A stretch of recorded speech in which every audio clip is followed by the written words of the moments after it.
Parece que se está dobleteando el audio. No, te escuchas bien. Perdón. Bueno, y pues también aquellas personas que han estado siguiendo las transmisiones en el canal de YouTube, pues les damos la más cordial bienvenida. El día de hoy nos toca escuchar la conferencia Violencia en el contexto de una relación de pareja y empoderamiento a cargo de la doctora Irene Cacique. Les recordamos, antes de presentar a la doctora Irene, les recordamos que al final de la conferencia tendremos un espacio de dudas y comentarios. Seguiremos aquellas preguntas, aquellos comentarios que se hagan tanto en la transmisión de YouTube como también en la sala Zoom con las y los estudiantes que aquí están presentes. Y bueno, pues la doctora Irene Cacique es investigadora titular en el Centro Regional de Investigaciones Multidisciplinarias de la Universidad Nacional Autónoma de México desde 1999 y miembro desde el 2001 del Sistema Nacional de Investigadores, SNI3. Cursó la licenciatura en Sociología en la Universidad Católica Andrés Bello, en Caracas, la maestría en Demografía en el Colegio de México y obtuvo su doctorado en Sociología en la Universidad de Texas en Austin. Se ha desempeñado como investigadora visitante en el Instituto de Investigaciones Económicas y Sociales de la Universidad Católica Andrés Bellos, en Caracas, Venezuela, en la Universidad California, en San Diego, y en la Universidad de Arizona, en Tucson. Además, ha realizado investigaciones sobre temas de género, empoderamiento de las mujeres, trabajo femenino, dinámica familiar, salud reproductiva y violencia doméstica. Sus principales líneas de investigación son el empoderamiento de la mujer mexicana y la relación de este proceso con el bienestar de la mujer y la familia, así como estudios sobre violencia de género, violencia en el noviazgo y salud sexual y reproductiva de los adolescentes. Y bueno, sin más, doctora Irene Cacique, le cedo el micrófono para la conferencia. Muchas gracias, Eli. Muchas gracias a todas y todos por estar aquí presentes. Espero que de lo que vamos a compartir ahora salga material o información importante de interés para ustedes y que, bueno, se sientan motivados a seguir aprendiendo conociendo y aprendiendo sobre estos temas, ¿sí? Entonces, déjenme compartir la pantalla, mi presentación. Como ya mencionó Elianay, mi presentación se centra en el tema de violencia de pareja y el rol que puede jugar el empoderamiento de las personas como un elemento para prevenir o para erradicar el riesgo de violencia de pareja, ¿sí? Entonces, voy a empezar así desde lo básico, pero que a veces, pues, justamente por ser básico, pensamos que todos tenemos por qué saber cómo se da esto de los conceptos de violencia y cuál es la diferencia entre un concepto y otro, y no necesariamente es así. Entonces, espérense que tengo aquí muy grande esta franja de eso, que me tapa.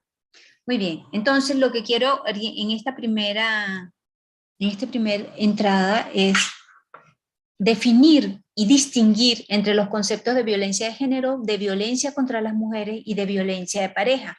Y muchas veces los leemos y los pensamos como si fueran lo mismo, y no son. Cuando se habla de violencia de género, el énfasis está en que es el género de la persona lo que la hace susceptible de recibir violencia. En ese sentido, se define la violencia de género como todo acto dañino dirigido hacia una persona o hacia un grupo de personas en razón de su género, en razón del género de quienes reciben la violencia. Por eso muchas veces, cuando se habla de violencia contra las mujeres, y como la violencia que recibimos las mujeres es en buena parte, en una mayoritaria parte, es violencia de género, porque recibimos esa violencia justo por el hecho de ser mujeres, entonces se hacen muchas veces como sinónimos o equivalentes, pero especificando que en realidad no lo son, que violencia de género no es nada más violencia contra las mujeres, es violencia hacia cualquier persona o grupo de personas por razón del sexo de ellas o de ellos. La violencia contra las mujeres es violencia basada en el género, no toda, mucha, basada en el género, en el hecho de ser mujer, y que tiene o pudiera tener como resultado un daño, sufrimiento físico, psicológico, económico, mental, etcétera, sexual también sobre las mujeres, ¿sí? También es importante cuando hablamos de violencia contra las mujeres que no es nada más actos cometidos hacia las mujeres, actos violentos o actos agresivos, sino también el intento o la amenaza de esos actos o acciones, ¿sí? Entonces, amenazar a una mujer con que te voy a quitar a los hijos, te voy a no sé qué, eso también es violencia, no es un acto, es una amenaza, pero él actúa igualmente dañando el estado de salud de la mujer o la tranquilidad de la mujer o simplemente el curso de su vida, lo que ella puede hacer o no puede hacer. ¿Ok? Entonces aquí quiero dejar en claro que la violencia contra las mujeres es casi siempre violencia de género. Por ejemplo, la violencia de pareja. Cuando hablamos de parejas heterosexuales, la violencia de pareja hacia las mujeres es fundamentalmente violencia de género, ¿ok? Pero las mujeres podemos recibir otro tipo de violencia que no es violencia de género. Por ejemplo, si vas por la calle y viene un asaltante y te arranca la cartera y te golpea en la cabeza, esa violencia no es porque eres mujer. Esa violencia está atada al delito de robarte y de dejarte inactiva, que no puedes reaccionar. Entonces, esa violencia no fue motivada por el hecho de ser mujer. Pero la violencia que recibimos por parte de las parejas cuando la pareja es hombre es violencia de género porque generalmente se fundamenta en una relación desigual donde el hombre se cree o se entiende como de una jerarquía distinta a las mujeres, entonces como tú eres mujer, yo puedo ejercer violencia hacia ti. Entonces en ese sentido sería violencia de género. Y la violencia de género no es nada más hacia las mujeres, también puede ser violencia de género hacia los hombres y el ejemplo más clarito es cuando, por ejemplo, las personas que pertenecen a las minorías sexuales reciben violencia. Los hombres homosexuales reciben mucho bullying y mucha violencia, también las mujeres lesbianas o los hombres y las mujeres trans, cualquier minoría sexual recibe mucha más violencia y mucho más bullying que los heterosexuales, ¿ok? Entonces, en ese caso, ellos, por ser homosexuales, reciben un tipo de violencia específica orientada a atacar su homosexualidad y es en razón de su género y de su identidad sexual que son agredidos. Y eso sería violencia de género. Y finalmente, el último término que quiero dejar claro es violencia de pareja. La violencia de pareja no es nada más hacia las mujeres, ocurre en buena medida, en mayor medida, más hacia las mujeres que hacia los hombres, pero los hombres también reciben violencia de pareja. Y la violencia de pareja es todo acto, omisión, actitud o expresión que genera o tiene el potencial de causar daño emocional, económico, físico o sexual a la pareja con la que se comparte una relación afectiva e íntima. Entonces, en este marco, la violencia de pareja es distinta de la violencia contra las mujeres porque no toda la violencia de pareja es hacia las mujeres. Es un término distinto. Violencia de pareja incluye hacia hombres y hacia mujeres. Entonces, en la presentación que vamos a hacer ahorita, voy a abordar como 4 puntos centrales y se los presento aquí como para que sepan hacia dónde vamos y por qué vemos los distintos datos que les voy a mostrar, ¿sí? Lo primero es, bueno, dejar en claro qué es violencia de pareja, los tipos de violencia. Ahora sí, nos centramos en violencia de pareja y vamos a ver qué tipos de violencia hay y la magnitud del problema aquí en México.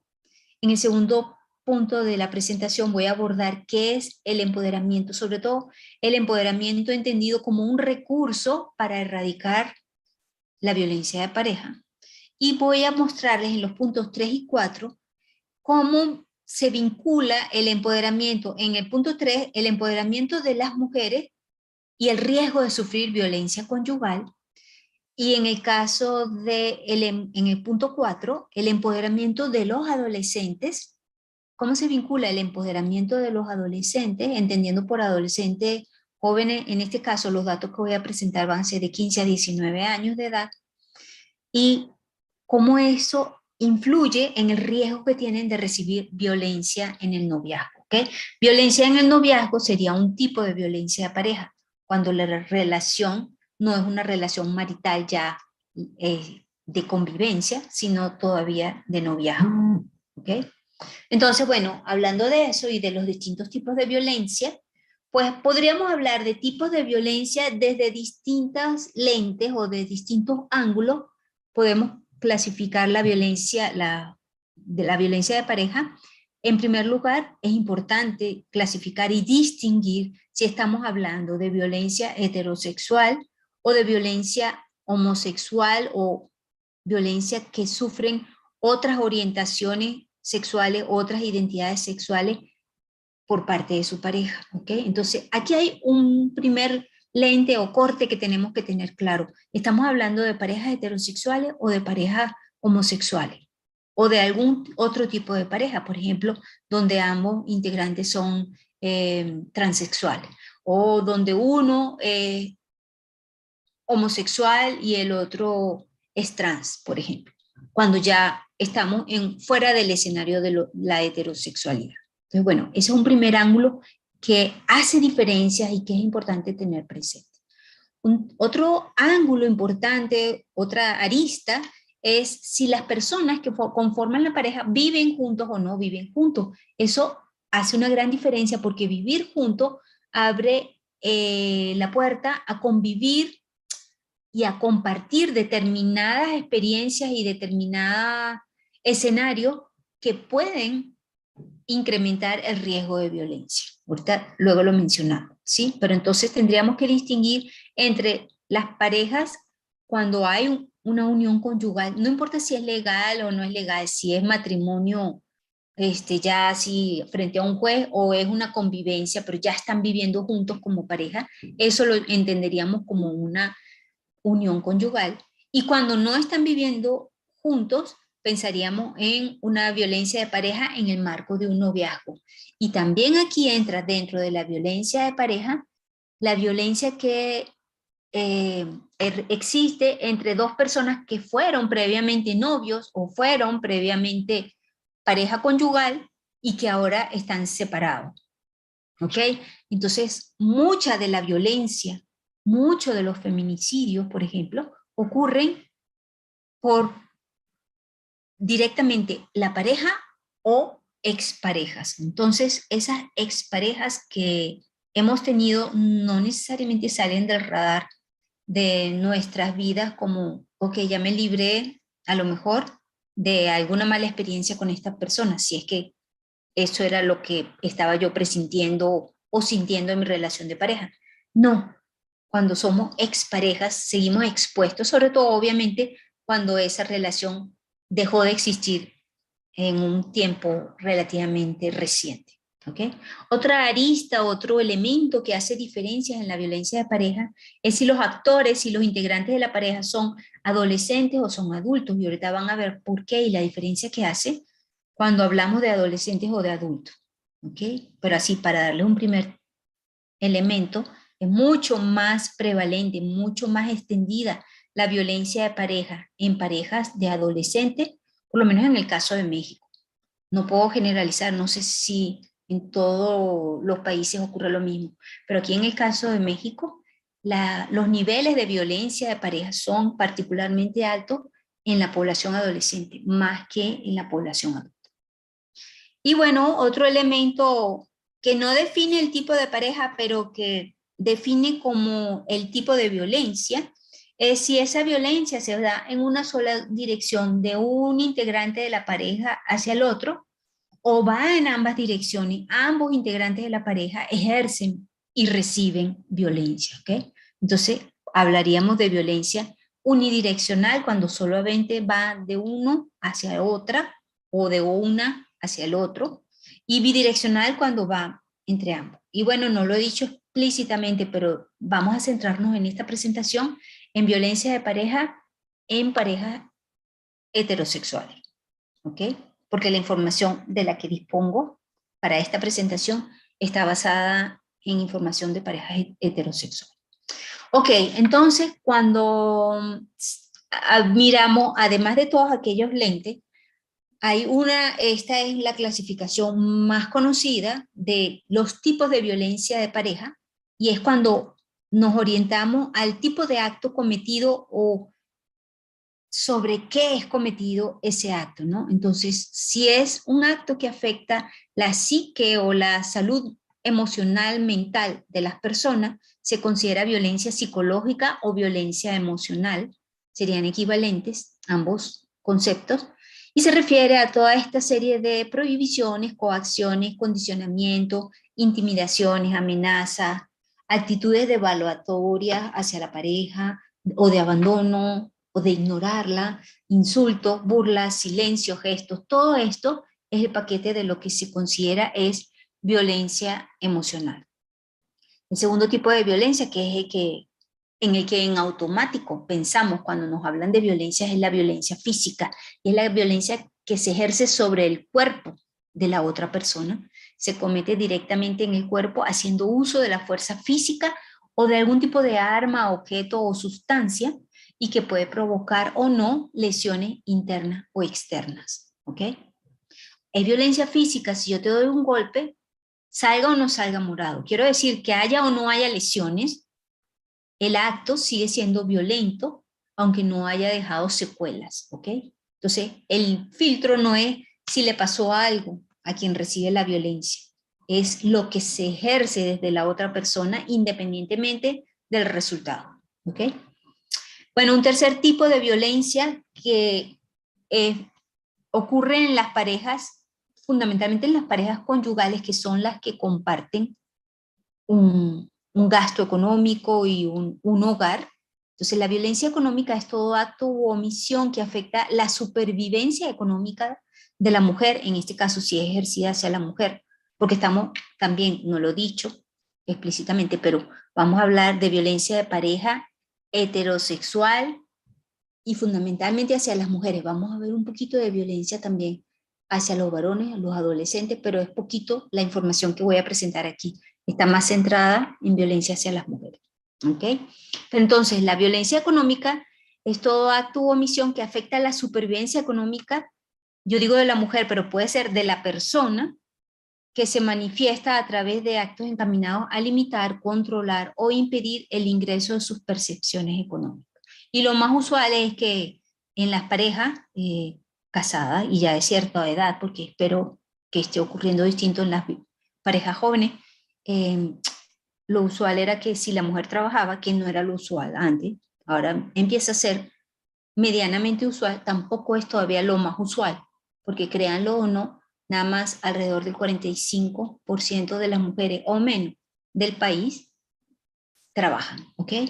Entonces, todavía no estamos en el escenario donde lo natural es que la mujer trabaje, porque todavía pesa mucho esa carga de lo que se espera de la mujer una vez que se casa, que se haga cargo de la casa, de los hijos, etc. Bueno, ya me estoy desviando, pero esta es la violencia económica. Y la violencia sexual, que es cualquier intento o realización de un acto sexual no deseado. Entonces aquí la agresión es sobre la sexualidad de una persona, que puede ser el acto consumado o el intento de tener esa acción o ese acto sexual con la persona cuando la persona no lo desea, no lo solicitó, no lo acepta, ¿ok? Bueno, entonces estos serían como los 4 tipos de violencia de pareja más clásicos. No son todos, ¿ok? También la ley, por ejemplo, de acceso a una vida libre de violencia distingue otros tipos de violencia. Está, por ejemplo, la violencia patrimonial.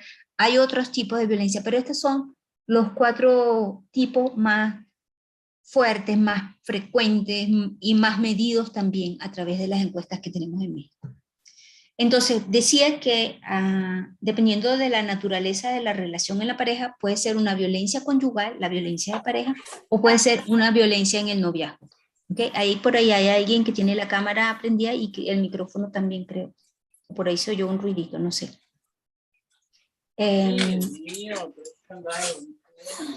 Ahí, por favor, si ahí no veo quién es, puede cerrar su micrófono.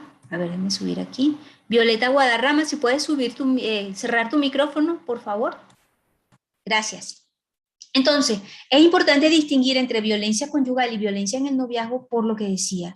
Primero, no se convive y eso, al no convivir, hay menos oportunidades de que surjan situaciones o escenarios donde pudiera emerger la violencia, pero también hay una naturaleza del compromiso con la otra persona un poco distinta y suele ser entendida el compromiso conyugal como un compromiso a largo plazo, mientras que el compromiso en el noviazgo es un compromiso un poquito más chiquito en el sentido de que yo al ser tu novia o tu novio no estoy asumiendo que vamos a pasar la vida juntos y que vamos a convivir siempre, sino, bueno, por un rato vamos a ver cómo funciona esto. Es el marco en el que se entiende un noviazgo, ¿sí?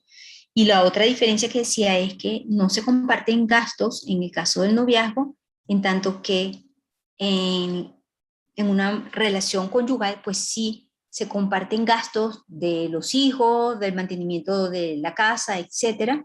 Y entonces ahí se abre el marco y la oportunidad para experimentar violencia económica. ¿Cuál es la magnitud de este problema en México? Estos datos que están aquí se refieren vienen de la ENDIRE 2016 y que es la encuesta nacional que se levanta cada 3 años, representativa de todo el país. Aquí en esta gráfica nada más estamos tomando en cuenta las mujeres casadas unidas, haciendo referencia nada más a violencia conyugal en México. Para estos 4 tipos de violencia podemos ver, aquí hay 2 barras. La barra azul se refiere a la violencia emocional, por ejemplo, esta primera barra, a lo largo de la vida. ¿Okay? ¿Alguna vez en la vida ha sufrido la mujer violencia emocional o física o sexual o económica? Y vemos que alguna vez en la vida, pues alrededor de 1 de cada 3 mujeres, 32% de las mujeres ha sufrido violencia emocional, violencia física alrededor de la 1/4 de las mujeres casadas o unidas, 25%, 4% sexual y 16% violencia económica.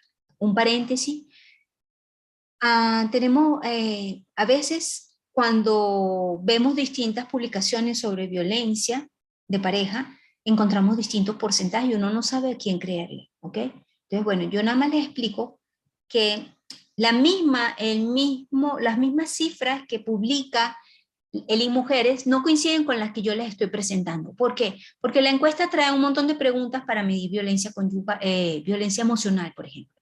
¿Alguna vez le ha gritado? ¿Alguna vez le ha amenazado? ¿Alguna vez la ha ignorado? ¿Alguna vez ta?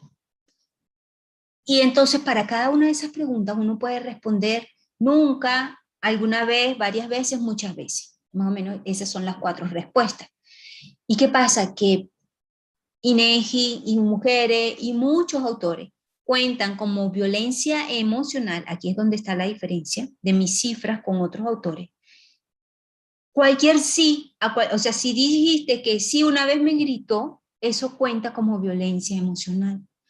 Y yo y coautores que trabajan conmigo, o que yo trabajo con ellos, mejor dicho, somos un poquito más estrictos o cuidadosos, no queremos sobreestimar lo que sería violencia y lo que no. Y en el caso solo de la violencia emocional, no contamos como un dato de violencia el que alguna vez te gritó o que alguna vez dejó de hablarte, sino cuando se trata de actos que por su naturaleza no son tan peligrosos, ignorarte, gritarte o algo, esperamos que eso ocurra varias veces para contarlo, solamente si ocurre varias veces.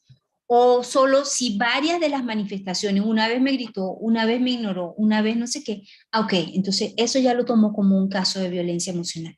Pero si es una manifestación una vez en el tiempo, no lo cuento como evidencia de violencia emocional. Por eso mis estimaciones son más bajas. Y yo digo 1 de cada 3 mujeres. Si ven cifras por ahí publicadas, van a ver que casi 65% de las mujeres ha sufrido violencia emocional. Pero es por esa distinta manera de medir, ¿ok? Y de contabilizar, de poner el criterio de qué voy a contar como violencia y qué no. Para los otros tipos de violencia no tengo esta discrepancia porque sí, una vez que te golpee ya cuenta como violencia física, una vez que te agredan sexualmente es violencia sexual, una vez que te retiraron el dinero o no sé qué, cuenta como violencia económica. El otro punto de este gráfico es las barras moradas hacen referencia a lo ocurrido en el último año nada más. Y como sería lógico esperar, pues en el último año las mujeres han recibido menos violencia que a lo largo de toda su vida. ¿Okay? Entonces hay diferencia, sobre todo importante cuando se contabiliza la violencia física, en el último año 8%, pero a lo largo de su vida 25%. ¿Ok? Bueno, eso nada más como detalle. Entonces, ¿cuál es la magnitud del problema? Bueno, esto, 1 de cada 3 mujeres sufre violencia emocional por parte de su pareja, 1 de cada 4, 16% y 4% para violencia económica y violencia sexual. ¿Ok? Alguna vez en la vida. Si vemos esos datos, aquellos datos eran para mujeres de 15 años y más significa hasta 80 años puede haber mujeres encuestadas en esta encuesta. En estas gráficas les presento los datos ya para un grupo de mujeres más jóvenes, ¿ok? Y no lo he dicho tampoco, pero si se dan cuenta, todos los datos que estoy presentando de esta encuesta, la ENDIRE, son violencia hacia las mujeres. Esta encuesta todavía no mide violencia hacia los varones. Esperemos que pronto nos montemos en esa posibilidad también. Ok, entonces aquí, para las mujeres más jóvenes, lo que quiero aquí resaltarle es, hay 2 barras también, en este caso la barra azul se refiere, esta primera gráfica es alguna vez en la vida y en el último año, y más o menos observamos lo mismo que en la anterior, aunque la anterior era para mujeres hasta de más edad. Con las jóvenes ocurre lo mismo.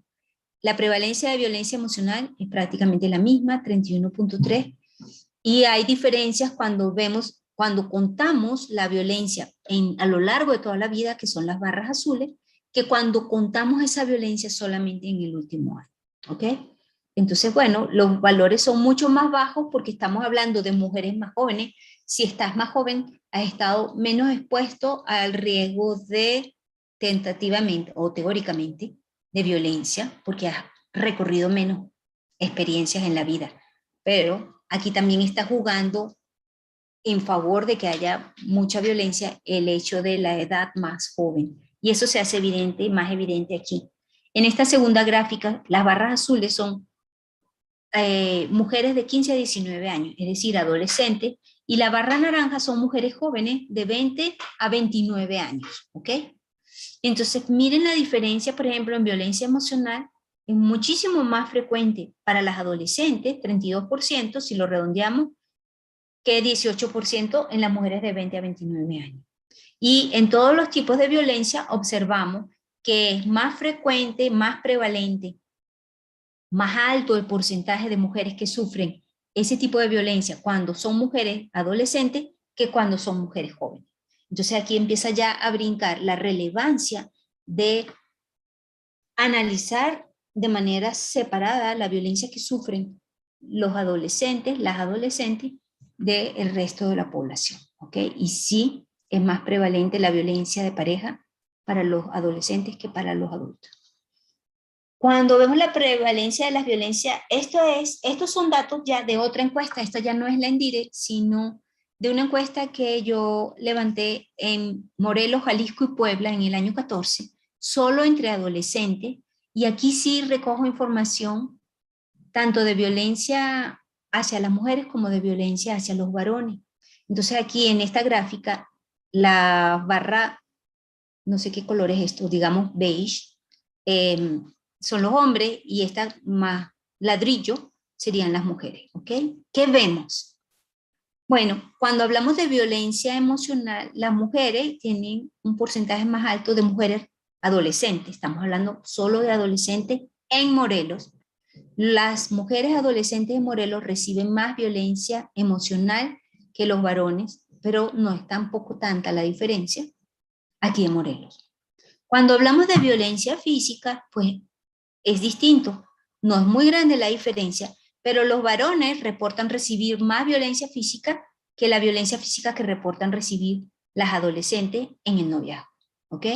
Y la violencia sexual aquí en esta encuesta resultó igual. Reportaron en la misma proporción varones y mujeres recibir violencia sexual. Entonces aquí ya vemos que cuando tenemos información sobre violencia hacia los varones también es un tema para preocuparse y también es un problema que tenemos que atender, la violencia que ejercen las mujeres hacia los varones en las relaciones de noviazgo, ¿ok? También esto pasa en las relaciones adultas. Lo que pasa es que en México no tenemos datos todavía de ninguna encuesta sobre violencia hacia varones en población adulta. Entonces, ya vimos los distintos tipos de violencia. Ahora vamos a ver cómo se vincula el empoderamiento con la violencia. Y lo primero que quiero dejar en claro es qué es el empoderamiento. Pero bueno, vamos hacia allá. Primero expliquemos, en un primer punto lo que quiero dejar en claro es que la explicación desde la perspectiva de género y las teorías feministas sobre la violencia que reciben las mujeres es que los hombres utilizan la violencia como un medio, entre otros, no el único, para ejercer control sobre las mujeres. Este uso de la violencia, a su vez, encuentra una de sus fuentes de legitimación en las normas patriarcales sobre los derechos que tendrían los hombres y se reproduce constantemente por la continua dependencia de las mujeres respecto a sus maridos. Esta referencia es un poco vieja y parecería que puede estar desactualizada, pero no. Sigue siendo vigente el hecho de que la violencia que ejercen los hombres hacia las mujeres, la violencia de pareja, está fundamentada no exclusivamente, pero en una buena medida por el deseo de controlar a las mujeres. Muchas veces el control, la necesidad de controlarlas surge de los celos, pero otras veces también, o además de los celos, surge también por la necesidad de mantener esa jerarquía que el patriarcado por tantos años nos hizo creer que existía entre hombres y mujeres y que los hombres eran de una naturaleza particular superior a la naturaleza de las mujeres. ¿Okay? Entonces, entendiendo de dónde sale la necesidad de ejercer violencia, habría que admitir la existencia de un vínculo entre la violencia contra las mujeres y las desigualdades de género. La violencia contra las mujeres, la violencia que ejercen hombres hacia las mujeres, está muy enraizada en las desigualdades de género que existen en nuestras sociedades, en los roles de género que hemos asignado y que hemos absorbido, aprendido y ejecutamos permanentemente. Estamos metidos en esos roles que creemos que son parte de nuestra naturaleza, pero que en verdad tienen raíces culturales y fueron definidos de manera social. No son naturales, no son inamovibles. Por otra parte, desde hace más de 2 décadas, surgió en la agenda internacional, en las investigaciones, pero no solamente en las investigaciones, sino también en las políticas públicas, el empoderamiento como un recurso, un proceso que podría ayudar no solamente a revertir las situaciones de desigualdad de género, el empoderamiento por sí solo, más allá de lo que se logra a través del empoderamiento,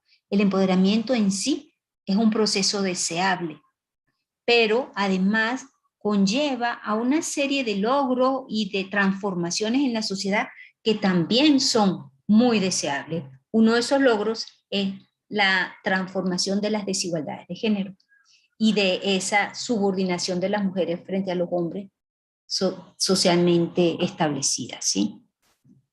Entonces, lo que estoy diciendo es que el empoderamiento, ahorita vamos a explicar un poquito qué es el empoderamiento se ha concebido como un proceso que podría ayudar a revertir eso que es la raíz o una de las raíces más fuertes de la violencia de los hombres hacia las mujeres. Y entonces, ¿qué es el empoderamiento?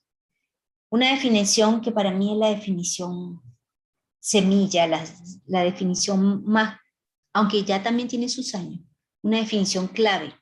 Es decir, que el empoderamiento es una expansión, un crecimiento, una ampliación de la capacidad de los individuos para tomar decisiones estratégicas en sus vidas, en un contexto en el cual esta capacidad, esta posibilidad de tomar esas decisiones sobre su vida les era previamente negada.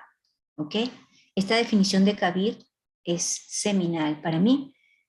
En realidad no es exclusiva de empoderamiento como un proceso para las mujeres. El empoderamiento en realidad es un proceso que se puede aplicar no solamente a las mujeres, sino a distintos grupos poblacionales. Ahorita lo vamos a ver más adelante. Pero entonces, el empoderamiento, como la misma palabra lo expresa, se refiere a un proceso de ganancia de poder individual y colectivo. Individual de cada mujer y colectivo de las mujeres como colectivo, como grupo. ¿Ok? Es un proceso además dinámico y que está atado al contexto cultural en donde se desarrolla. Entonces, hablar de empoderamiento de las mujeres en México implica la necesidad de ciertas ganancias, de cambiar ciertas cosas. Hablar del empoderamiento en Afganistán implica muchísimas más cosas, es un contexto totalmente más adverso hacia las mujeres, más en el Afganistán de hoy.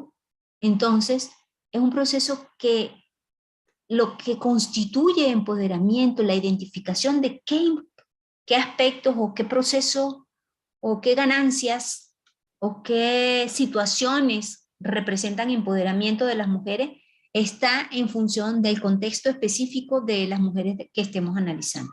Entonces, no es lo mismo hablar de empoderamiento para mujeres en distintos países. No es lo mismo incluso en México hablar de empoderamiento para mujeres en áreas urbanas o en áreas rurales.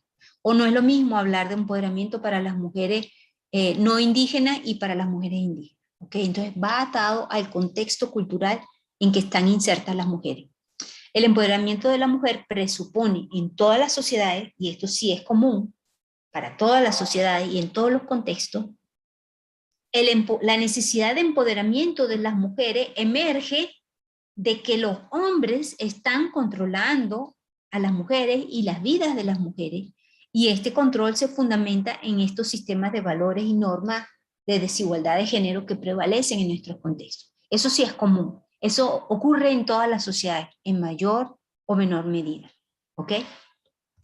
Entonces, ¿para quién es el empoderamiento? El empoderamiento es particularmente relevante y necesario para cualquier grupo social vulnerable para el cual las características específicas de sus integrantes, y esas características pueden ser la edad, puede ser el género, puede ser la etnia, puede ser alguna otra, han sido socialmente transformadas e interpretadas como limitaciones, impidiéndole a los pertenecientes a ese grupo social desarrollarse con las mismas posibilidades que las personas que están en otros grupos sociales.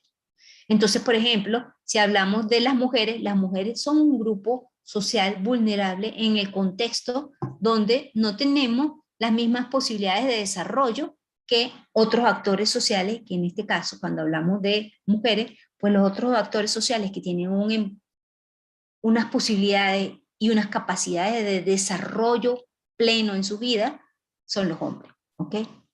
El empoderamiento de las mujeres, entonces, desde la perspectiva feminista, ha sido entendido como un elemento central para el logro de la igualdad de género y la búsqueda del desarrollo pleno de las mujeres en todas las sociedades. ¿Ok? Pero, como decía, es aplicable el empoderamiento deseable, el empoderamiento de todos aquellos grupos sociales que son vulnerables. Entonces, no es nada más un concepto que se aplica para las mujeres. Es necesario empoderar a las mujeres, pero también es necesario empoderar a los adolescentes, o es necesario empoderar a los indígenas, o a los negros, o cualquier otro grupo minoritario que podamos pensar o identificar. ¿Ok? Entonces, cuando hablamos de empoderamiento específico de las mujeres, es ese proceso por el cual se transforman las relaciones desiguales de poder y las mujeres logran igualdad respecto a los hombres. Entonces, amarrado o fruto del proceso de empoderamiento de las mujeres, habría una ganancia de poder para ellas y habría un proceso de cambio social y había una transformación de las relaciones sociales. Este proceso de empoderamiento, dice aquí en el segundo punto, no tiene final. No es que las mujeres, porque fueron a la universidad o porque salieron a trabajar o por la experiencia que querramos pensar que las ayudó a empoderarse, ya, pasaron por eso, ya, quedaron empoderadas y es una realidad inamovible.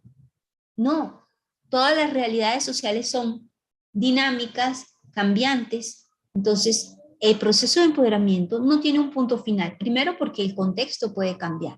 Y segundo, porque la realidad o las condiciones o las características de cada mujer pueden ir cambiando a lo largo en el transcurso de su vida y las pueden favorecer o desfavorecer en términos del empoderamiento. ¿Okay? A nivel institucional, se supone que el empoderamiento de las mujeres supone una extensión de todos los derechos sociales, políticos y económicos para las mujeres. Perdón por el ruido de fondo, pero no puedo controlar lo que pasa en la calle. Y a nivel individual, incluye procesos a través de los cuales las mujeres ganan poder para expresar y defender sus derechos y para ganar autoestima y control sobre sus propias vidas y sobre las relaciones personales y sociales que tienen, ¿sí? Entonces, es un proceso dinámico, atado al contexto, que no tiene punto final y que implica cambios tanto a nivel individual como a nivel social.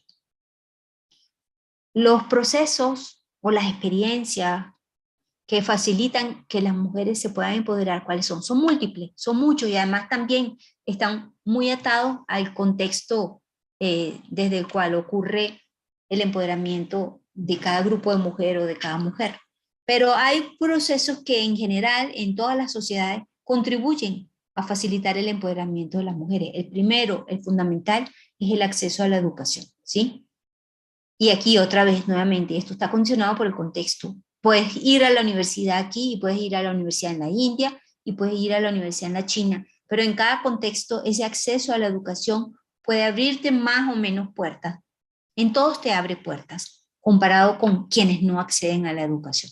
Pero no son las mismas puertas o el mismo número de puertas que se abren en cada contexto.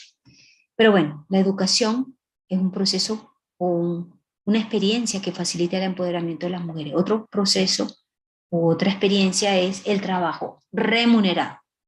Cuando las mujeres realizan trabajo y generan un ingreso propio por ese trabajo, es una experiencia que las ayuda a empoderarse. Si hacen trabajo doméstico, si hacen trabajo de reproducción en el hogar, de cuidado de la familia o de cuidado de eso, no es una experiencia que contribuya a empoderar a las mujeres.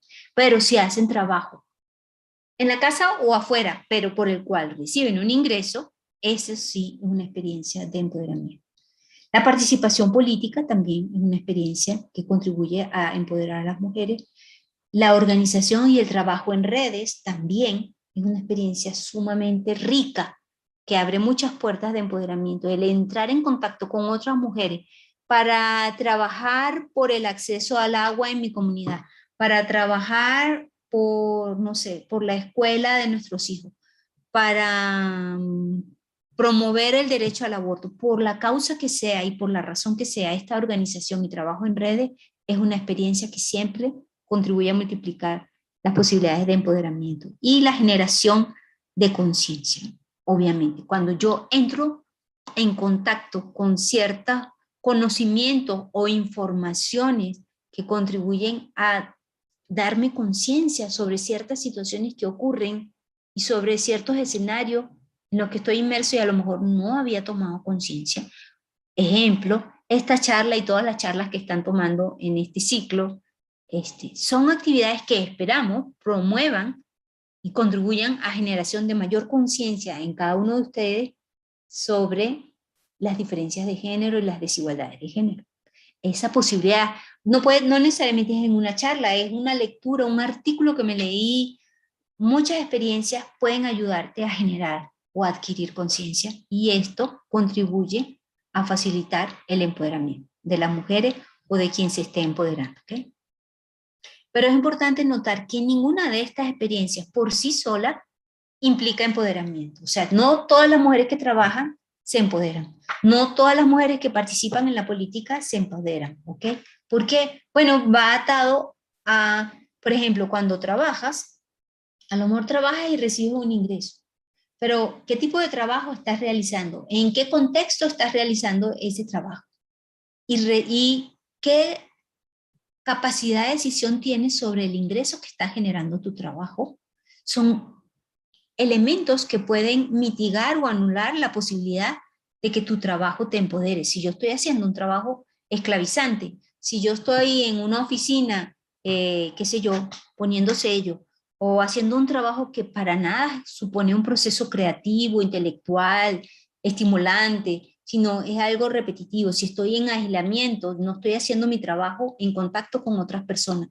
Y si o además el ingreso que genero no tengo control sobre él, sino que mi esposo decide para dónde va o en qué gastamos ese dinero, pues esta experiencia de trabajo no me está empoderando. Y así pasaría con cada una de estas experiencias, ¿ok? Depende de las condiciones y cómo ocurre, puede o no esta experiencia empoderar o no. Entonces, ¿qué suponen cuando sí logran empoderar? ¿Qué supone? ¿Qué cambios ocurren? ¿O en qué se nota ese empoderamiento? En una nueva capacidad de cuestionar creencias y prácticas tradicionales, en desarrollar una imagen positiva de mí mismo, de mí misma, y que reconozco mis propias capacidades. O sea, son cambios que se van generando cuando nos empoderamos, ¿ok? En que ahora adquiero y me atrevo a desafiar mitos y estereotipos acerca de las mujeres y lo que podemos o no podemos hacer en la sociedad. Me permite además buscar acceso a nuevos tipos de información y de conocimiento, como que se destapa ese acceso a nueva información, a recursos, a posibilidades, y ya me encarrilo en esa búsqueda permanente, en ese deseo permanente de acceder a nueva información, a nuevos conocimientos, etc. Hay un cambio de conciencia sobre los derechos que tenemos las mujeres. Estoy hablando de los cambios atados al empoderamiento de las mujeres. Hay un cambio de conciencia respecto a los derechos de las mujeres. Hay un aprendizaje en términos de oponerse a las prácticas opresivas dentro y fuera del hogar, ¿ok? No solamente lo que ocurre en mi casa y me atrevo a protestar o a desafiar o a negarme a acatar cuando se quieren imponer sobre mí ciertas prácticas que ahora entiendo no son naturales ni son beneficiosas para mí, para mi desarrollo como persona, y quiero romper con eso. Y finalmente, otro cambio que ocurre a raíz del empoderamiento de las mujeres es que se abre la posibilidad de organizar redes a nivel local, nacional y global, a través de las cuales las mujeres pueden convertirse en una fuerza social, económica y política.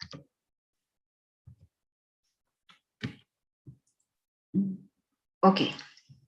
¿Qué elementos son imprescindibles en el empoderamiento? ¿Qué es lo que realmente es como esencia en el proceso de empoderamiento? El primer elemento que es imprescindible para que yo pueda estar hablando de empoderamiento es que emerge una posibilidad de elegir para el individuo, la persona que se está empoderando, emerge una nueva posibilidad de elegir entre distintas opciones. A lo mejor yo puedo ahora elegir si voy a trabajar o no voy a trabajar, si voy a estudiar o no voy a estudiar, si me voy a casar o no, si voy a tener hijos o no, o en cualquier dimensión, aspecto de mi vida, yo tengo la capacidad de decidir. Eso es elemento esencial, imprescindible, connatural al empoderamiento. Pero además se distinguen como tres elementos característicos del proceso de empoderamiento, que sería la agencia que se desarrolla en la persona, los recursos que adquiere y los logros que alcanza. Entonces, aquí hacemos referencia aquí a agencia, es esa posibilidad de tomar decisiones, de elegir de manera activa y desafiando relaciones de poder, y que está enraizada esa capacidad de tomar decisiones en la manera en que nos percibimos a nosotros mismos, a nosotras mismas cuando hablamos de las mujeres, y a nuestro sentido de autovalía. Si yo siento que tengo valor, si tengo confianza en mí misma y me autovaloro, me atrevo a desafiar y a empezar a decidir por mí misma lo que sé que va a afectar mi vida. ¿Ok? Eso es agencia. Recursos son todos los medios a través de los cuales yo puedo ejercer esa agencia. ¿Ok? Y son recursos intelectuales, recursos económicos, recursos de tiempo, recursos de todo lo que me facilita o me hace viable ir decidiendo, ir actuando, ir definiendo mi vida. Y los logros es todo eso que voy logrando cuando decido que voy a estudiar y logro un título, cuando decido que voy a trabajar y logro una experiencia laboral, una carrera, un proyecto laboral, un ingreso laboral. son logros que van siendo posibles a través de ese proceso de empoderamiento. Y algo que es muy claro es que muchos cuando hablamos del empoderamiento parece que fuera una experiencia muy individual. Cada mujer, bueno, a ver, tiene que tomar conciencia, tiene que atreverse a desafiar, tiene que buscar redes y no sé qué. Pero no es nada más un proceso individual. Es un proceso individual, pero además y fundamentalmente es un proceso de cambio social, el empoderamiento. Porque cuando vamos cambiando mujer a mujer, vamos haciendo cambios sociales y la posición de las mujeres en la estructura social tiene que cambiar como resultado del proceso de empoderamiento y rompiendo de manera permanente con las relaciones asimétricas de poder entre hombres y mujeres. ¿Cuáles son las dimensiones del empoderamiento entonces? Bueno, en esto que hablamos de que el empoderamiento, bueno, de alguna manera es un proceso individual y también es social, colectivo, pero además como que cruza por distintas dimensiones de nuestra vida, cruza por mi dimensión íntima, psicológica, emocional, y me puede favorecer, por ejemplo, un logro o un crecimiento en mi autoestima, en mi confianza en mí mismo, en mi sentido de competencia, en mi bienestar psicológico y emocional. Tiene una dimensión interpersonal de las relaciones con otras personas y dentro de por ejemplo, del contexto familiar. Entonces implica cambios en mi poder de decisión. Tiene que aumentar mi poder de decisión en asuntos domésticos, pero también fuera del hogar. Tiene que aumentar mi control sobre cualquier experiencia que cruza mi vida, control sobre las relaciones sexuales que tengo, capacidad de tomar decisiones sobre las crianzas de mis hijos, uso o no uso anticonceptivo, accedo o no accedo al aborto, capacidad de evitar o de romper con relaciones de violencia. A veces no las podemos evitar, a veces no las vemos venir y romper antes de que ocurran, a veces ocurren cuando no las esperábamos, pero sí tenemos la capacidad de romper con esa relación de violencia. Implica un cambio económico, un cambio sociocultural y un cambio legal. Acabo de darme cuenta que me estoy tardando mucho, así que voy a meter un poquito más el acelerador. ¿Okay? Cuando queremos medir el empoderamiento de las mujeres, hay distintos indicadores y dependiendo de qué fuente de información tenemos, pues tenemos distintos indicadores. En el caso de México, para medir el empoderamiento de las mujeres, tenemos esta encuesta, la ENDIRE, y la información que nos da esta encuesta nos permite medir, establecer indicadores para el poder de decisión de las mujeres, para la autonomía, que la autonomía es el poder actuar sin tener que pedir permiso de alguien, sea padre para las mujeres solteras o madre, o sea mi pareja. Aquí como estamos hablando de violencia de pareja, es en el contexto de las parejas, la autonomía es frente a la pareja. Las actitudes que tienen las mujeres frente a los roles de género, si son más tradicionales y aceptan y asumen los roles tradicionales de género y la mujer es hacendosa, es dulce, es cariñosa, siempre entregada al cuidado de los demás, bla, bla, bla. ¿Qué actitudes tienen las mujeres? Eso me lo permite medir esta encuesta. Los recursos económicos con los que cuentan y la carga de trabajo doméstico que realizan. Esta carga de trabajo doméstico es un indicador que yo incorporo para medir no el empoderamiento de las mujeres, sino el desempoderamiento, porque es un indicador a la inversa, ¿ok? Mientras más carga de trabajo doméstico tengan las mujeres, menos empoderadas están, y ya lo vamos a ver. Vamos a ver la evidencia de esto, ¿ok? Entonces, cuando yo mido el empoderamiento de las mujeres y al mismo tiempo mido las experiencias que han tenido de violencia de pareja conyugal, los resultados han ido cambiando a lo largo de los años. Y esto es lo que quiero ilustrar aquí. Estos datos son la primera vez que pudimos medir empoderamiento para las mujeres en México y violencia, los dos datos juntos, y ver cómo se relacionaban. Y aquí lo que tenemos en las barras, tenemos, por ejemplo, para violencia emocional, en azul claro, serían las mujeres que tienen un bajo, espérenme un segundo, bajo, ya se me borró, bajo nivel de empoderamiento, medio nivel de empoderamiento, aquí este rosa fuerte, y el azul oscuro es alto nivel de empoderamiento, ¿ok? Entonces es un indicador de empoderamiento que va de bajo a alto. ¿Y qué estamos viendo? Que las mujeres que tienen, ¿qué veíamos en 2003? Que las mujeres que tenían más empoderamiento, que son las barras azules, más sufrían más violencia emocional, más violencia económica, más violencia física y más violencia sexual. Y las que tenían menos riesgo de cada uno de estos 4 tipos de violencia eran las que estaban no con el menor nivel de empoderamiento, sino con un nivel, digamos, intermedio. ¿Ok? Eso respecto, estamos hablando aquí no de nivel de empoderamiento, sino de poder de decisión, alto, medio o bajo. Las mujeres que tenían alto poder de decisión estaban en mayor riesgo de estos 4 tipos de violencia. Otro indicador de empoderamiento es la autonomía. Y para el 2003 veíamos también que las mujeres con mayor autonomía, las de las barras azules, experimentaban más frecuentemente violencia emocional, violencia económica, violencia sexual, no mucha diferencia, pero un poquito también más alta. Y solo para violencia física no tenían el mayor riesgo lo experimentaban las mujeres que tenían un nivel medio de autonomía.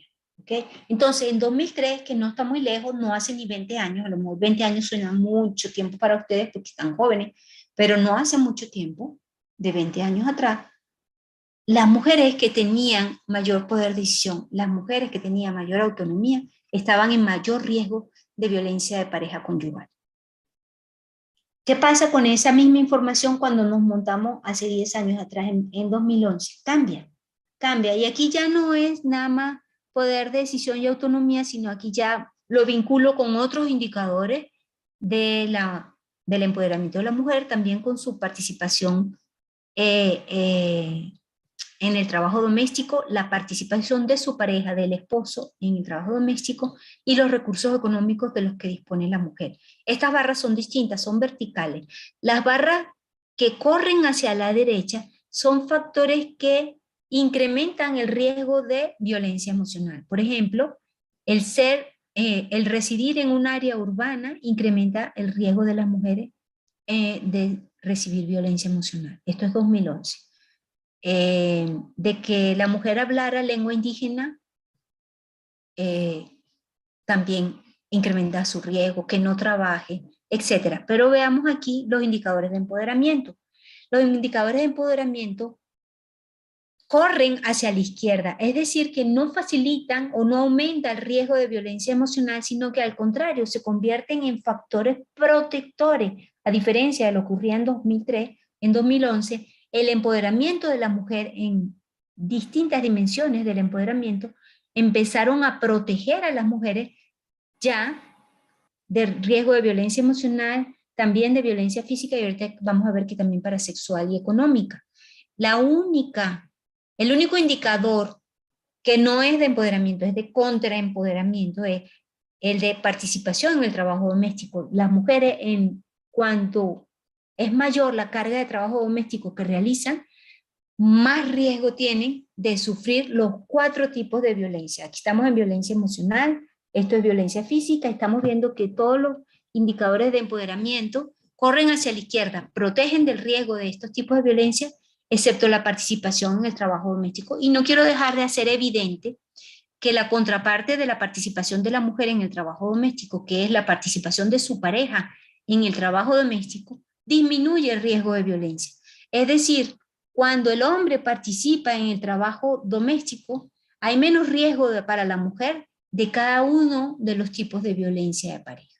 Aquí está la otra parte de esta historia. Violencia económica y violencia sexual pasa lo mismo. Todos los indicadores de empoderamiento de la mujer, poder de decisión, actitudes frente a los roles de género, recursos económicos de la mujer y la participación de la pareja, disminuyen los riesgos de violencia y lo que sigue incrementándolo es de una manera importante la participación de la mujer en el trabajo doméstico. Estoy enfocándome nada más en los indicadores de empoderamiento, por supuesto, hay otras variables que también incrementan el riesgo de violencia y la más importante son las experiencias previas de violencia en la infancia, etcétera, y también en este caso, en estos gráficos, cuando el esposo le pega a los hijos, el papá le pega a los hijos, también obviamente, si el papá le pega a los hijos, también hay mayor riesgo de que le pegue a la mujer. Si le pega a la mujer, también hay mayor riesgo de que le pegue a los hijos. Ok, y en 2016, que es lo más reciente, ¿qué vemos? Aquí ya les puse en esta gráfica, azul es violencia emocional, verde es violencia económica, rojo violencia física y morado violencia sexual. Y las barras que corren a la izquierda es que disminuye el riesgo de esta violencia. Cuando la mujer incrementa su poder de decisión, disminuye el riesgo de que sufra los 4 tipos de violencia. Cuando la mujer incrementa su autonomía, vemos que disminuye solamente, perdón que mi mouse está muy fastidioso, aquí, disminuye el riesgo de violencia física y de violencia sexual. Pero ojo, cuando estamos hablando de 2016, aquí cambió otra vez. La autonomía de las mujeres implica mayor riesgo de violencia económica, ¿ok?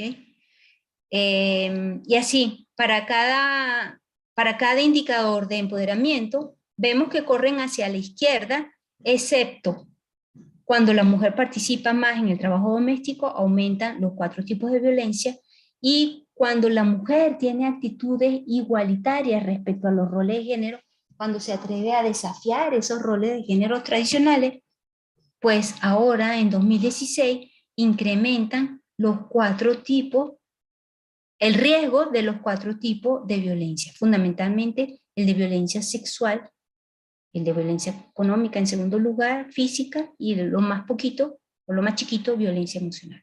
Pero para que veamos que la relación entre empoderamiento y el riesgo de violencia no es la misma siempre. Estamos hablando nada más de violencia conyugal y nada más para México, y vemos que en 2003 veíamos una relación, una vinculación, y era riesgo, mayor riesgo. En 2011 se revirtió de una manera importante y era fundamentalmente protector el empoderamiento de las mujeres frente al riesgo de violencia. Pero en 2016 empiezan a ser riesgo de violencia cuando la mujer tiene mayor autonomía y cuando no suscribe los roles tradicionales de género. ¿Ok? Me voy. Perdón, retrocedí. Tengo aquí está. Ok. Ahora, eso es el vínculo entre el empoderamiento de las mujeres y los riesgos de violencia. Está en función del contexto, pero está en función también del momento, de la historia en que está el país, el colectivo mexicano inmerso. Va cambiando, ¿ok? Entonces, en buena medida protege el empoderamiento, pero no es netamente un factor de protector, porque cuando se interpreta como un desafío, es también un factor de riesgo. ¿Qué pasa con el empoderamiento de los adolescentes? ¿Por qué hablar de empoderamiento de los adolescentes? Y aquí lo que quiero enfatizar es que los adolescentes son también un grupo vulnerable, y el empoderamiento para ellos ayudaría a incrementar sus conocimientos, sus capacidades, el desarrollo de su identidad, el desarrollo de su autoestima, de su autoeficacia, y que tengan un rol más activo e integrado en la sociedad. Por eso sería pertinente y importante el empoderamiento para los adolescentes. ¿Qué sabemos del empoderamiento de los adolescentes en México?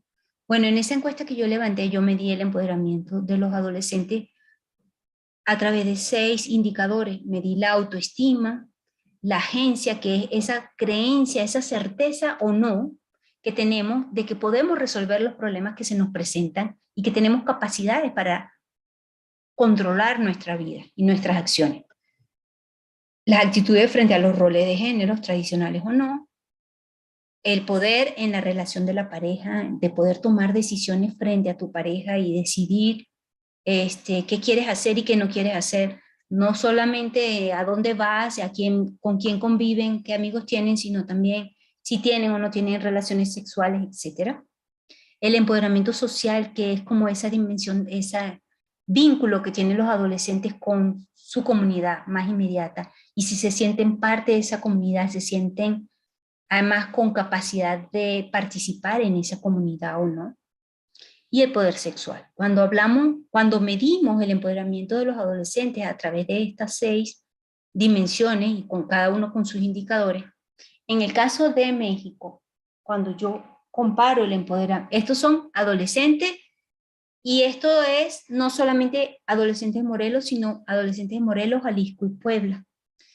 Y cada uno de estos indicadores se mide de 0 al 1, ¿ok? Mientras más poder sexual tengo, por ejemplo, entonces tendría que estar en 1, mientras menos tengo, tendría que estar hacia el centro, que es 0, ¿ok? Cada una de las dimensiones, esto es un gráfico que se llama gráfico de araña, y cuando tenemos varios aspectos que queremos comparar, es muy útil. Aquí vemos que las mujeres están representadas con la línea naranja y los varones con la línea azul. Donde la línea azul sale más hacia el exterior que la línea naranja es que los hombres tienen mayor empoderamiento en esas dimensiones. Los hombres tienen mayor empoderamiento en poder sexual, en autoestima, que las mujeres. Y las mujeres, las adolescentes, ¿en qué tienen mayor empoderamiento que los varones? Primero, tienen unas actitudes más igualitarias respecto a los roles de género, rechazan más los roles tradicionales que los varones y tienen mayor poder en la relación de pareja. ¿Ok? Y el empoderamiento sexual es más o menos el mismo entre unas y otros. Cuando yo agarro todos esos indicadores de empoderamiento de los adolescentes y los sumo y creo un índice de empoderamiento, entonces, y lo vinculo al riesgo de recibir violencia en el noviazgo de esos adolescentes, ¿qué es lo que encontramos? Bueno, aquí lo estoy haciendo en esta primera tablita, estoy viendo cómo se vincula el índice global, la suma de todos esos indicadores de empoderamiento, con el riesgo de sufrir cada tipo de violencia, y solamente encuentro asociaciones significativas en el caso de la violencia física, donde en el caso de los varones, cuando están más empoderados, tienen menos riesgo de violencia, de recibir violencia física en el noviazgo.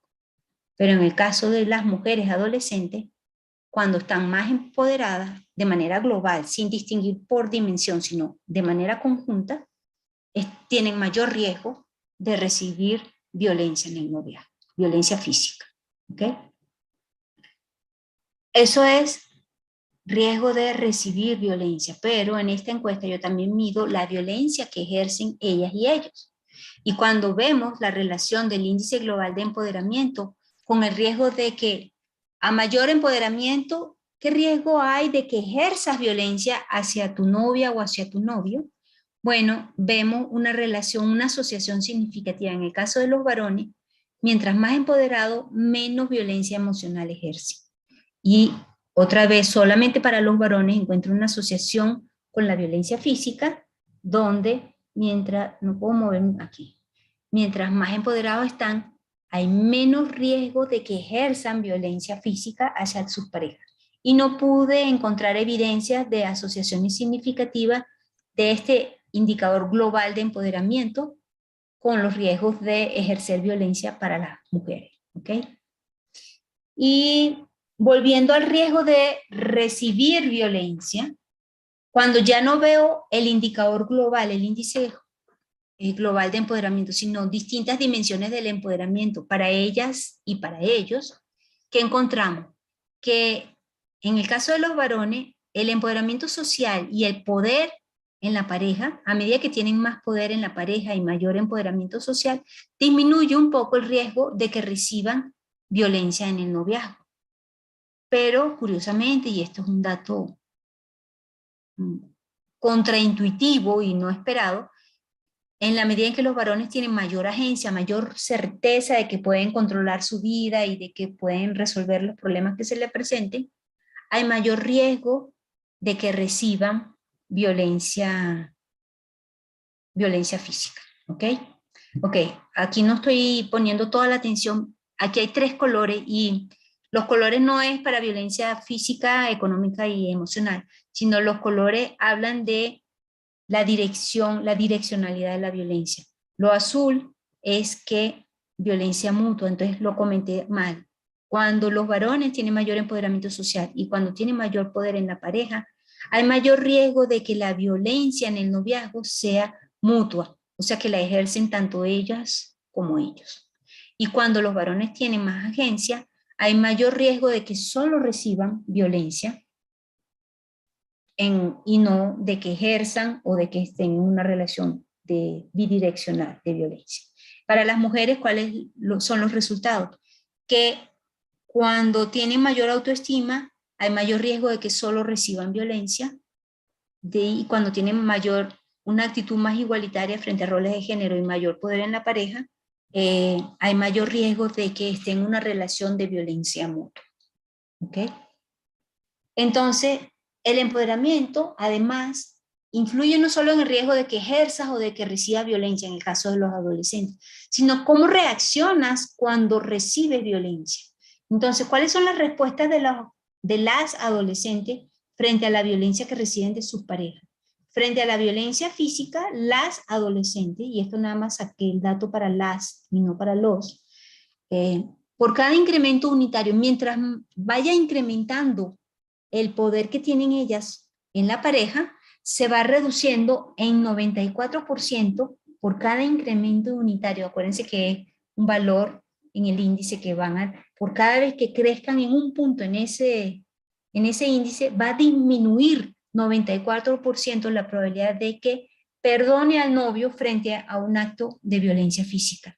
Y por cada incremento unitario en la autonomía de la chava, se duplica la probabilidad de que termine con el novio frente a un acto de violencia física. Entonces, como que hay una relación más clara de no aceptación de la violencia física cuando incrementa el poder en la pareja y cuando incrementa la autonomía para las mujeres, para las adolescentes.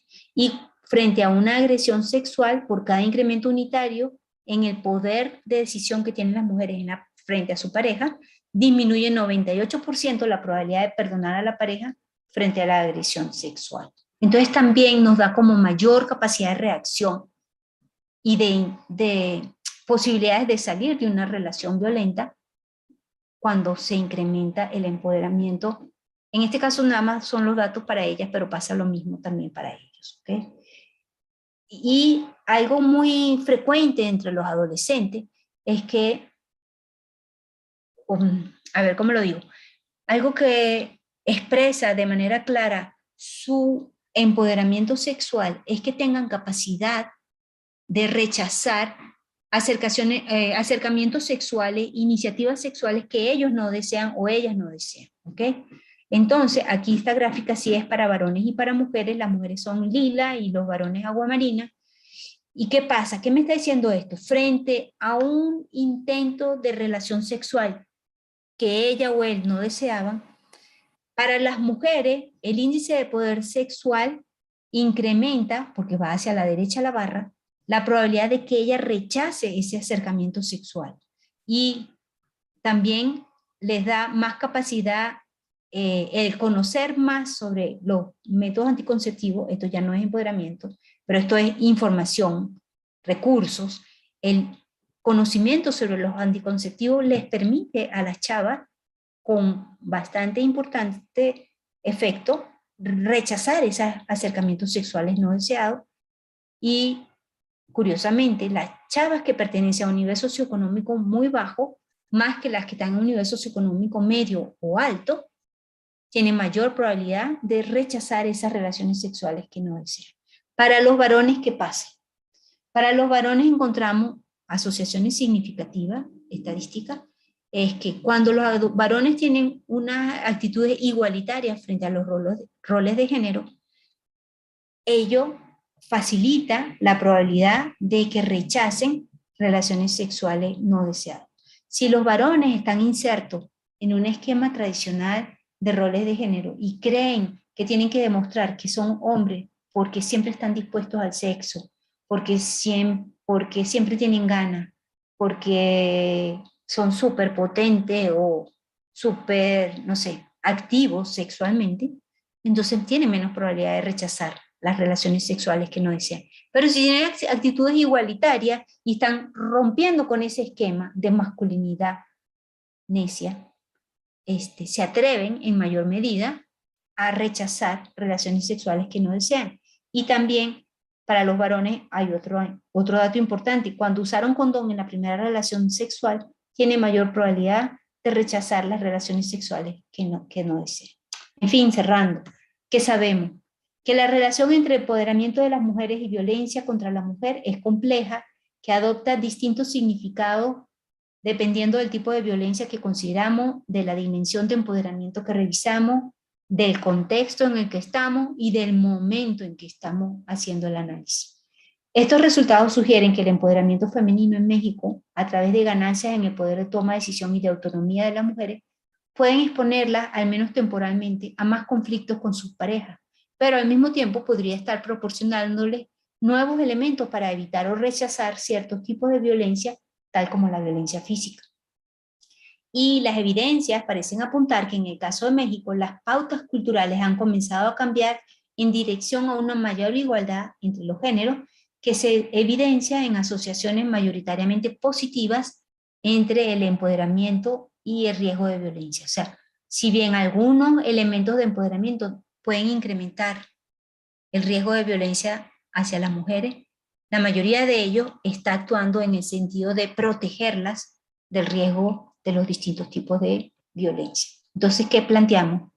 Frente a los resultados que apuntan que el empoderamiento es un factor que incrementa en determinadas situaciones el riesgo de violencia, frente a eso lo que apuntamos es que hay una diferencia. La explicación es que hay una diferencia entre el ritmo, la velocidad con que va ocurriendo el proceso de empoderamiento de las mujeres, en este caso de México, y la velocidad en que van calando los cambios ideológicos y culturales que promueven la igualdad de género. Entonces, como que va más lento los cambios culturales, los cambios que reflejen una nueva relación de género, van más lento. Entonces, si las mujeres están saliendo a trabajar, si las mujeres están diciendo sobre su cuerpo, si las mujeres están desafiando a los estereotipos de género, entonces se interpreta como un desafío y se intenta controlarlo por parte de los varones ejerciendo violencia. Por tanto, la promoción del empoderamiento debe desarrollarse en combinación con esfuerzos explícitos para cambiar los marcos culturales en que este proceso tiene lugar, y es necesario acompañar los programas y políticas de empoderamiento de las mujeres con campañas masivas de reeducación de los hombres y de las mujeres en una cultura de género equitativa. Y sobre el proceso de empoderamiento de los adolescentes y la prevención de la violencia en el noviazgo, ¿qué sabemos? Pues sabemos que el proceso de empoderamiento de las adolescentes muestra asociaciones significativas con la reducción del riesgo de violencia emocional y de violencia física, no solamente de ellas, también de ellos, tanto para varones como para mujeres, que la apuesta por un presente y un futuro mejor para los adolescentes no puede ignorar la potencialidad de cambio y de bienestar que se puede derivar del proceso de empoderamiento para los adolescentes, y por el contrario es necesario privilegiar este proceso como una herramienta central para la consolidación de programas que ayuden a prevenir y erradicar la violencia en el noviazgo. Bueno, ahora sí cierro con esta idea. Lo que estamos buscando, obviamente, es erradicar la violencia de pareja, pero erradicar la violencia de pareja es una tarea de largo plazo y de eso tenemos que tener conciencia, ya que es parte de una meta mucho más ambiciosa, que es transformar una sociedad jerárquica, desigual, violenta, discriminadora, en una sociedad solidaria y respetuosa de la autonomía y dignidad de todas las personas, sean estas varones o mujeres, agregaría yo también, sean estas heterosexuales, homosexuales o de la orientación sexual que sea, de la etnia que sean, de la edad que sean. ¿Ok? Pero nada más quería cerrar con esto. Entonces, muchas gracias. Espero no haberlos cansado y haber motivado un poquito el interés por este tema. Muchísimas gracias, doctora Irene. Me parece que los datos que usted ha presentado el día de hoy arrojan un montón de aspectos importantísimos para entender, claro, la violencia de pareja, pero también pues mirar cuáles son las rutas, ¿no? Cuáles son las rutas para acceder a una vida libre de violencia de las mujeres, de las y los adolescentes. Y bueno, pues sin más, quisiera yo abrir el espacio para quienes estamos aquí en la sala Zoom. estudiantes que están acá y les invito a prender la cámara para quienes puedan, quienes quieran. Yo también los invito y les pido para que sea una interacción un poquito más viva. Si pueden abrir la cámara, los que tengan cámara, por favor. Y bueno. Pues, si alguien quisiera participar, pues puede alzar la mano en Zoom para hacer uso de la palabra. Gracias. Gracias, Sara. La primera valiente. Muy bien, muchas gracias. Natalia. Pues mientras se animan a participar aquí quienes están en Zoom, quisiera leer, doctora, un par de preguntas que han planteado desde el canal de YouTube. Y plantean, voy a leer la primera. Edalita Alcántara pregunta, buenas tardes. ¿Cuáles serían las estrategias a implementar para erradicar las desigualdades sociales en el empoderamiento de las mujeres? ¿Vas a ir planteando una por una y te voy contestando o vas a plantear varias y voy una por una? Ok, bueno, Edalit, muchas gracias por tu pregunta. Me surge un poquito de confusión en tu pregunta porque no sé si las estrategias son para erradicar las desigualdades o para el empoderamiento de las mujeres, ¿ok? Así me surgió un poquito la duda ahorita al ver la pregunta. Estoy asumiendo que estás preguntando estrategias, voy a asumir que estás preguntando estrategias para el empoderamiento de las mujeres. Si fuera eso, la respuesta sería un poco esas experiencias que mostraba yo que pueden contribuir al empoderamiento de las mujeres casi en cualquier escenario, que es la educación, la posibilidad de trabajar, la posibilidad de trabajar con ingreso, la posibilidad de constituir redes y colectivos para la acción social. Todas esas son experiencias que pueden contribuir al empoderamiento de las mujeres. Si la pregunta fuera estrategias para erradicar desigualdades sociales, la respuesta tendría que ser mucho más elaborada y no la tendría yo preparada ahorita porque mi charla era sobre empoderamiento y violencia y no sobre desigualdades sociales, porque las desigualdades sociales son muchísimas y podríamos hablar de desigualdades económicas, desigualdades raciales o desigualdades de muchísima naturaleza. Entonces ahí no te voy a contestar simplemente porque si fuera esa la pregunta, pues no lo tengo preparado, ¿ok? A lo mejor es que la segunda pregunta que hace también Edalit Alcántara se vincula un poco con esto. Ella pregunta, para las mujeres en condición de pobreza, ¿cuáles son las posibilidades reales para lograr un proceso de empoderamiento? Bueno, pues muchas gracias por tan excelente exposición. Menciona ella. Ok. Me gusta mucho esta pregunta, Dalit, muchas gracias, porque exactamente para las mujeres que están en condición de pobreza, las posibilidades de acceder a las experiencias que las pueden lograr ayudar a empoderarse están mucho más limitadas o contadas, ¿no? La posibilidad de acceder a la educación, que es la estrella de todas las estrategias para romper con desigualdades, para lograr empoderamiento, para transformar nuestras sociedades, obviamente está limitada para las personas que están en pobreza. Entonces, la primera posibilidad real que deberían tener las personas en pobreza, y ya no voy a hablar solo de mujeres, sino de todas las personas que están en situación de pobreza, es tener acceso a la educación. Esa es una puerta. Pero también hay que decir que en el contexto de los cambios sociales, la educación era un mecanismo de ascenso social más claro hace 30 años, 40 años, y ha ido disminuyendo la obviedad de que los que se educan van a lograr estar mejor socialmente. Obviamente van a estar mejor en términos de recursos intelectuales, de información que manejan, pero no necesariamente en el contexto de hoy por hoy, los que estudian tienen mejor, por ejemplo, oportunidades laborales. No, estamos en un mundo que en ese sentido está cambiando.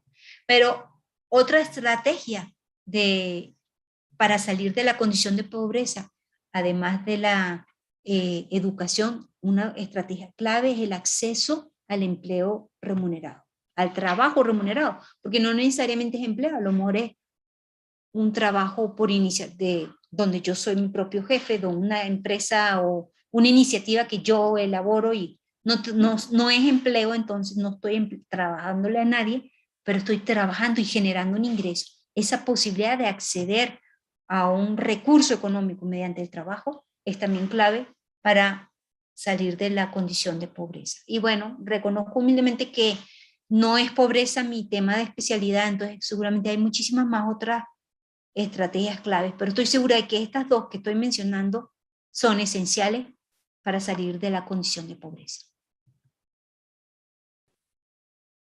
Muchas gracias, doctora. ¿Alguien de la sala Zoom quiere plantear alguna pregunta? Ahora que, antes de seguir con las que están en YouTube. Aunque no abran las camaritas, pueden levantar la mano si quiere alguien preguntar algo.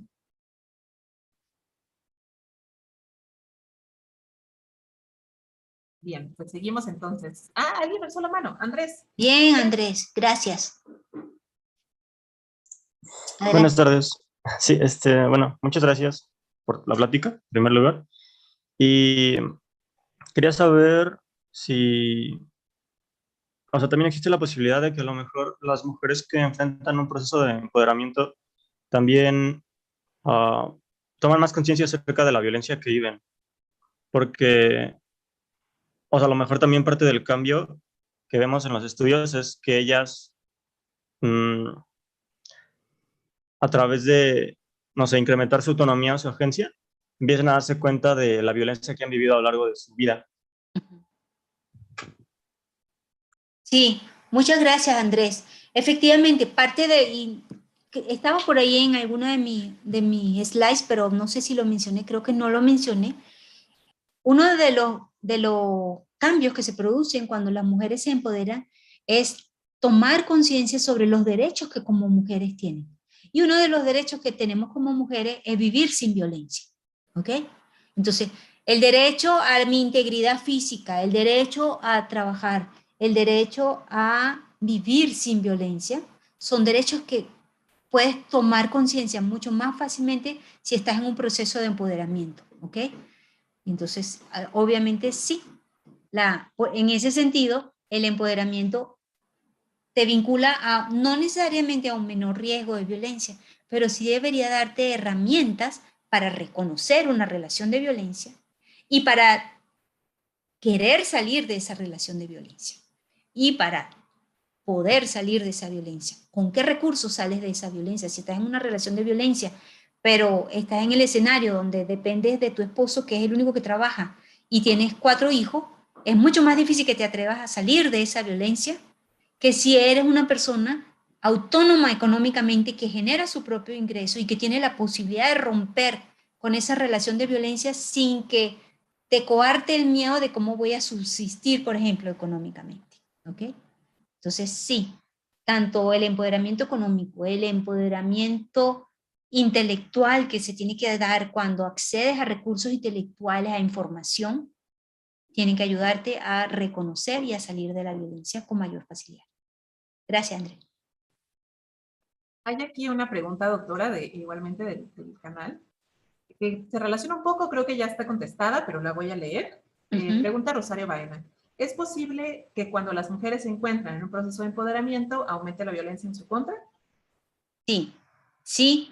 Y entonces, un poco lo contesté cuando explicaba que cuando el contexto es muy tradicional o es tradicional en algunos aspectos. Por ejemplo, yo voy a decir hace 30 años, pero todavía sigue ocurriendo en el México de hoy. En el contexto de hace 30 años, el que la mujer saliera a trabajar cuando tenía hijos pequeños no era bien visto, ¿ok? Desde el mismo contexto familiar, no necesariamente solo la pareja.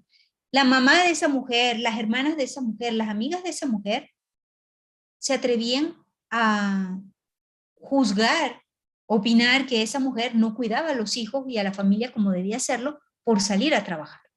Todavía hoy, y digo todavía hoy, cargamos las mujeres que trabajamos, no rompemos ese sentimiento de culpa de que no les estoy dando toda la atención que podría darle si no trabajara, no les estoy dando todo el tiempo que podría darle. Y todavía, a pesar de que sabemos que gracias a que trabajo pueden acceder a ciertos beneficios, a ciertos bienes, de todos modos seguimos cargando mucha culpa las mujeres todavía que trabajamos cuando tenemos hijos, sobre todo si los hijos están pequeños, porque si los hijos están grandes, pues ya es otra situación. Pero no tanto culpa frente a la pareja, pero culpa frente a los hijos subsiste en el México de hoy, igual que subsistía en el México de hace 30 años. Entonces, sí, cuando las mujeres se empoderan, si el contexto es tradicional, si esa dimensión de empoderamiento, por ejemplo, salir a trabajar, ese aspecto de empoderarse económicamente y salir a trabajar y generar su ingreso, si el esposo lo percibe como rompiendo lo que debería ser el rol de ella, de mamá cuidando a los hijos y cocinando y limpiando la casa, si él lo interpreta así, y él lo va a interpretar así no porque le da la gana interpretarlo así, sino porque su contexto inmediato y el espacio cultural donde él habita es así como lo interpreta, entonces él va a reaccionar frente a ese intento de ella o a esa salida a trabajar y va a empezar a quejarse, va a empezar a sabotear, va a empezar a tratar de ejercer control y finalmente la violencia se vuelve un recurso para ejercer control, en el caso de la violencia de los hombres contra las mujeres, también de las mujeres contra los hombres, mucha violencia de la que se ejerce de las mujeres hacia los hombres, es para querer controlar lo que están haciendo cuando no va en el sentido de lo que yo esperaría o me gustaría. ¿Okay? Entonces, sí, cuando ese empoderamiento ocurre en un contexto donde es interpretado como una ruptura con los roles y con lo que se espera de ti, entonces se convierte en un riesgo momentáneo. Cuando el cambio cultural ayuda a que los hombres entiendan que más les vale que las mujeres salgan a trabajar, que se convierte en una ayuda para la carga que tradicionalmente nada más se las echábamos a ellos tenían que ver cómo iban a proveer al hogar. El que la mujer salga a trabajar los beneficia a ellos, pero entonces hay que haber un ajuste en el cuidado de los hijos, un reajuste en las corresponsabilidades frente al hogar y la familia, ¿sí? Pero sí, efectivamente, Rosario, puede haber un aumento en la violencia mientras el contexto no contribuya a interpretar de manera positiva ese empoderamiento de las mujeres. Y bueno, aquí aparece otra pregunta de Claudia, que me parece muy relevante. Ella plantea, ¿cómo poder identificar en las primeras salidas con una pareja que se aplica violencia en uno? Ya que a veces pasamos por alto muchas acciones que creemos normales. Ok, bien, gracias Claudia. Bueno, para que puedas identificarlo, primero tienes que proponerte estar como muy consciente de cuáles pueden ser las señales, ¿ok? Y consciente no significa que por naturaleza propia lo voy a saber, tengo que ponerme en la tarea de leer, averiguar sobre el tema, meterme al tema y ver cuáles son las señales rojas o las banderas rojas que se levantan en una relación de noviazgo que me puedan ayudar a identificar si mi pareja, ella o él, es violento, ¿ok? Entonces, la tarea es leer sobre el tema y te diría, por ejemplo, no sé si ahorita porque hace rato que no me meto en la página de Linmujeres a nivel federal, había como un autocuestionario que te puedes aplicar, no sé si todavía está, porque como digo, hace rato que no me he metido, no estoy segura de que persiste en la página todavía, pero y si no está en la página de Mujeres, en internet se va a encontrar por ahí, cuestionario para saber, y hay como cuestionarios que te ayudan a identificar actitudes, o sea, yo te puedo mencionar ahorita algunas, pero posiblemente voy a pecar por omisión de no ver algunas, ¿no? Pero una señal importantísima es cuando la pareja te aísla de tus amigos o amigas y de tu familia, ¿ok? Un intento de aislarte, o sea, de que lo que quiere es estar él o ella contigo, pero te va aislando, sobre todo en el caso, o sea, de amigas o amigos del sexo opuesto. Si yo soy mujer, el novio me quiere evitar que yo tenga amigos, ¿ok? Y la novia me quiere evitar que yo tenga amigas. También puede ser de mi mismo sexo. Si de alguna manera me va aislando, es una señal importantísima, ¿ok? Cambios bruscos de actitudes, o sea, esas personas que de repente explotan y ya después se arrepienten y te piden perdón, pero explotan por necedades, cuando los contradices, cuando no accedes a lo que te plantean, etcétera. Esa incapacidad de negociar Y cuando esa incapacidad de negociar se expresa además de manera medio agresiva, medio explosiva, ojo ahí también, ¿ok? Tiene que ser una pareja que sea capaz de negociar desde lo chiquito hasta lo más grande, desde decir qué película vamos a ver, o sea, una pareja que quiera siempre imponer otra bandera roja, ¿no? Siempre imponer lo que ella o él desea, también empieza a sonar raro, ¿no? Y estoy omitiendo muchísimas, pero te aconsejo que busque primero en mujeres a ver si todavía está ese cuestionario, y si no, busca una búsqueda en internet más amplia, ¿no? Bueno, pues ya no hay más preguntas de YouTube. Aquí en la sala Zoom, ¿hay alguien que quiera plantear alguna otra pregunta? ¿Algún comentario?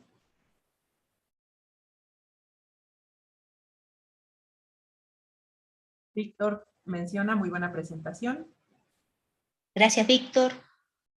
Espero que aunque no se hayan atrevido a preguntar algún detalle, algún dato informativo, les haya resonado o alertado sobre alguna situación, ¿ok? Y bueno, la invitación es esa, a que no dejemos que nuestras parejas, sean del sexo que sean, ejercen también, no lo mencioné en esta charla, no lo abordé, pero obviamente también hay violencia de pareja en relaciones homosexuales, ¿ok? Entonces, seamos del sexo que seamos y de la orientación sexual que seamos, no dejemos que nadie, pero en este caso nuestra pareja, ejerza ningún tipo de violencia con nosotros, ¿ok? No necesariamente la solución es cortar de raíz. Ahí su sentido común y su lógica les va a decir, ok, a esto merece una segunda oportunidad o no, ok, dependiendo de la magnitud de la agresión. Si es una agresión sexual o física, yo digo, corten por lo sano.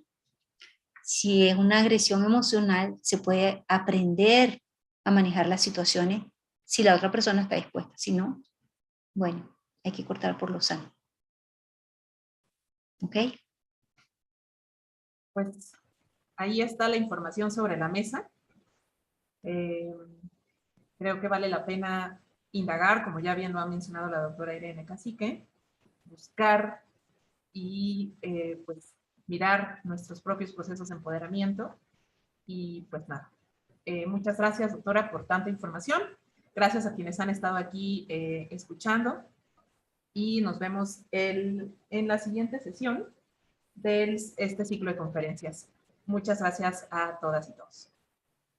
Gracias, hasta luego. Gracias. Muchas gracias. Muchas gracias. Hasta luego. Muchas gracias. Gracias. Gracias. Gracias.